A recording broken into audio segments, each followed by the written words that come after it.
আলফাডাঙ্গা নির্বাচন অফিসের কর্মকর্তা কর্মচারীদের মানববন্ধন ও অবস্থান কর্মসূচি পালন।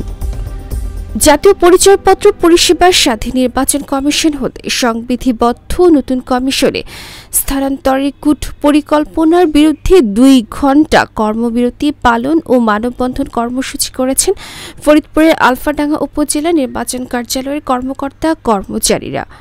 বৃহস্পতিবার সকাল 11টা থেকে দুপুর 1টা পর্যন্ত কর্মবিরতির এই কর্মসূচি পালন করা হয়। দাবি আদায়ের অংশ হিসেবে বেলা 12:30টায় উপজেলা নির্বাচন কার্যালয়ের সামনে মানববন্ধন ও অবস্থান কর্মসূচি পালন করেন তারা। এতে আলফাডাঙ্গা উপজেলা নির্বাচন কর্মকর্তা হোসেনুল আরা 3 সফিয়ার নেতৃত্বে উপজেলা নির্বাচন কর্মকর্তা ও কর্মচারীরা অংশ নেন। পরে মানববন্ধন ও অবস্থান কর্মসূচি পালন শেষে বেলা 1টার পরে আবার অফিসের কার্যক্রম শুরু হয়।